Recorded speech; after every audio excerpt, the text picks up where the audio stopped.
Warangal municipality పరిధిలోని 60వ division corporator Abhinav Bhaskar జన్మదినం సందర్భంగా బీజేపీ నిజామాబాద్ ఎంపీ అరవింద్ ముఖ్య అతిథిగా పాల్గొనగా అభినవ్ భాస్కర్ అభిమానుల మధ్య కోడెం ఫంక్షన్ హాల్లో కేక్ కట్ చేసి జన్మదిన వేడుకలు అంగరంగ వైభవంగా జరుపుకున్నారు. ఈ కార్యక్రమానికి బీజేపీ ముఖ్య నాయకులు హాజరై అభినవ్ భాస్కర్ తండ్రి ప్రణవ్ భాస్కర్ లాగా అంచెలంచెలుగా ఎదుగుతూ మరిన్ని ఉన్నతమైన పదవులు పొందాలని ఆశీర్వదించారు.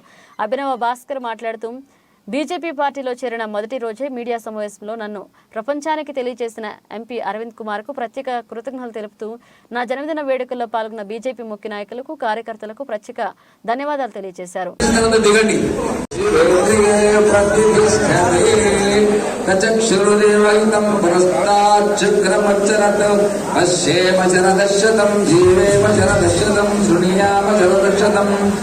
భ్రవామ జలదచ్చతమదీనాశ్యామ జలదచ్చతం శతమానం భవతి శతాయుష్యేంద్రియే ప్రతిష్ఠతి. ఈ కార్యక్రమం ఇంతటితో ముగిసింది. అందరూ కూడా దయచేసి భోజనం కోరుతున్నాం. అందరూ కూడా హృదయపూర్వక ధన్యవాదాలు. కృతజ్ఞతలు, ధన్యవాదాలు. అయితే నన్ను చాలా మంది ఒక మాట అన్నారు. మొన్న అన్న నన్ను పక్కన కూర్చోబెట్టుకొని మీడియా ముఖంగా అభినవ్ భాస్కర్ అనే ఒక వ్యక్తిని ప్రపంచానికి పరిచయం చేసిండు. కాబట్టి అది మా బాబాయ్ ఇన్ని రోజుల నుంచి కూడా ఏ రోజు నన్ను అట్లా ప్రపంచానికి పరిచయం చేయలేదు. కాబట్టి నాకు తోడబుట్టకపోయినా నాకు అన్నలాగా నువ్వు మీడియా ముఖంగా ప్రపంచానికి పరిచయం చేసినందుకు నా ఒక కృతజ్ఞతలు, ధన్యవాదాలే కాదు, వీళ్ళందరి దీవెనలు, మా కుటుంబ సభ్యుల దీవెనలు కూడా నువ్వు పొందినావు అన్న. కాబట్టి మళ్ళొకసారి నీకు స్వాగతం, సుస్వాగతం. ఇప్పుడు మీరందరూ కూడా ఇదే జోషు, ఉత్సాహంతో మళ్ళా మనం చేరికలు పెట్టుకుందాము. అన్ని కరెక్ట్ గా సమకూర్చుకొని మనం ఒకరోజు చేరికలు పెట్టుకుందాం. ఇవాళ ఇంకా సమ్మక్కలు చేసుకున్నారు. చాలా మంది నిన్న రాత్రి పెళ్లిలు ఉండే, ఇవాళ పెళ్లిలు ఉండే. చాలా మంది లేని కారణంగా ఇంకా ఇవాళ చాలా మంది యువత రాలేకపోయారు. బట్ వీళ్ళందరూ కూడా మనకి ఎప్పటికీ పార్టీతోటే ఉంటారన్న. వీళ్ళందరూ కూడా స్వచ్ఛందంగా వాళ్ళు మేమున్నాము, ఈ పార్టీలో మేము స్వచ్ఛందంగా పనిచేస్తామని చెప్పి ముందరికి వచ్చారు. కాబట్టి మీ అందరికీ కూడా థ్యాంక్ యూ వెరీ మచ్. అయితే మొన్న నేను ఢిల్లీలో చేరిన తర్వాత నా ఎంత సౌభాగ్యం, నా అదృష్టం అంటే నన్ను ఢిల్లీకి పిలిపించుకొని నాకు కండవ కప్పి ఆహ్వానించినప్పుడు కిషన్ అన్నతో పాటు, కిషన్ రెడ్డి గారితో పాటు బండి సంజయ్ గారు, ఈటల రాజేందర్ గారు, డికే అరుణ గారు వాళ్ళు కూడా ఉండి నాకు స్వాగతం పలికి, సంతోష్ గారు కూడా, బిఎల్ సంతోష్ ఆయనని కలవడమే చాలా ఏమంటారు ఒక సౌభాగ్యంగా భావిస్తారు చాలా మంది. అట్లాంటి సంతోష్ గారు నాతో 15 నిమిషాలు ముచ్చటించి thank you so much sir. It is people like you who are an inspiration to youth like me. అంటే మీ అందరినీ చూసే మేము ఈ పార్టీలకు రావాలనుకున్నామంటే అట్లా మీరు అనొద్దు. మీలాంటి యువకులే మాకు ఆదర్శము. మిమ్మల్ని చూసి మేము రోజు పొద్దున్న లేసి పనికి వస్తుంటాం, ఉరుకుతుంటాం. అంత పెద్ద మనిషి ఈటల రాజేందర్ గారు నన్ను పరిచయం చేశారు.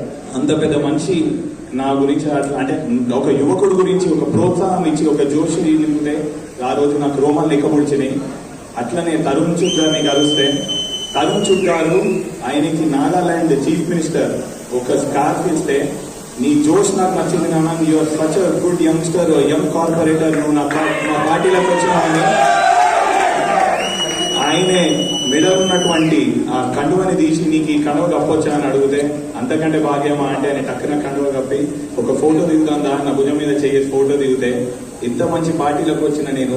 ఎందుకంటే కొంతమంది లీడర్ నేను కలవాలంటే ఒక ఎమ్మెల్యేలు మినిస్టర్లే గడిపట్ట నిల్చోవాల్సి వచ్చిన పార్టీ నుంచి అంత పెద్ద మనుషులు వాళ్ళ మెడల కండువలు తీసి నా మెడల కండువ వేసి నువ్వు నా పార్టీకి రావడం నా అదృష్టం అనే పార్టీలకి పోయినా అది నా పూర్వజన్మ సుకృతంగా భావిస్తున్నాను. కాబట్టి మీరు అన్న ఎన్ని ఒడిదుడుకులు మేమందరము ఎదుర్కొన్నామో అన్ని తట్టుకొని ఇవాళ మేమందరం ఇక్కడ ఉన్నామన్న. ఇక్కడ మీకు కనిపించేటోళ్ళే నా బలం, నా సైన్యం, నా ప్రాణం వీళ్ళే. ఎందుకంటే నేను ఏది అడిగినా ఎక్కడ పోయినా అన్న మాకు అవేం తెలియదు, మాకు నువ్వు ఒక్కడివే, మాకు ప్రణయ్ అన్న తర్వాత మా నాన్నలు ప్రణయ్ అన్నని ఎట్లయితే చూసుకుంటున్నానో మాకు నువ్వు ఉన్నావు అని, నువ్వు ఎక్కడ ఉన్నా కానీ మేము ఉంటాము అని నాకు ధైర్యం నింపే నా బంధుమిత్రులందరూ వీలే. కాబట్టి మీరందరూ ఇక్కడ ఇవాళ వచ్చినందుకు మీ అందరికీ కూడా కృతజ్ఞతలు. మనము ఈ పార్టీలా చాలా వస్తున్నాము అని హరీష్ రావు చెప్తాడు. 1,50,000 కోట్లు పెట్టి కట్టినాము.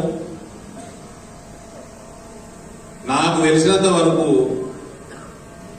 ఎన్నో దశల వారీగా ఈడికెళ్ళి ఎత్తిపోసుడు, మళ్ళీ ఎత్తిపోసుడు, మళ్ళీ ఎత్తిపోసుడు, 500 మీటర్ల దాకా ఎత్తిపోసుడు ఉన్నది. ఎత్తిపోసుడే కూడా ఎత్తుడే ఉండదు, పోసుడు లేదు. ఆయకట్టు 1 ఎకరం పెరిగిందా? కెనాల్ సిస్టమ్ కట్టినరా? చెప్పు నాన్న, నాకు విలువ కడుతుంది చెప్పు. మీడియా 1 కిలోమీటర్ చిన్న కెనాలు కాలువలు కట్టినట్టు ఏడాది ఉన్నదా? వాళ్ళకన్నా ఐడియా ఉంటే చెప్పండి, పెద్దలు ఉన్నారు మీద. పొలాలకి కాలువలు కట్టుడు, కొత్త ఆయకట్టు తయారు చేసుడు ఏడలేదు. ఎత్తిపోసుడు ఎత్తిపోసుడు ఎత్తిపోసుడు, పంపులలో మింగుడు, ప్రాజెక్టులు కట్టుడు, పైసలు వచ్చే అల్కగా వచ్చే పైసలు ప్రాజెక్టు కాళేశ్వరం. 1 ఎకరం ఆయకట్టు పెరగలే, 1 కిలోమీటర్ కాలువ కట్టలే. ఆ బ్రిటిష్ వాడు కట్టిన ప్రాజెక్టులలో కూడా వాడు కాలువలు కథ వ్యవహారము నాగార్జున సాగర్ కాడికెళ్ళి మా దగ్గర ఎస్ఆర్ఎస్పి కాడికెళ్ళి ప్రాజెక్ట్ ఉంటది, దానికి కాలువలు ఉంటాయి, ఫ్లడ్ ఫ్లో కెనాల్ ఉంటది, ఎప్పుడు పంటల సీజన్లలో నీళ్ళెడుతారు. అన్నీ లేవు. అల్కగా పైసలు దోసుకున్నాడు, అంచనాలు పెంచుడు. అది కట్టిన చక్కగా అంటే అది కూడా చక్కగా కట్టి పెడగలే, అది కూడా పనులు వాసి. ఇక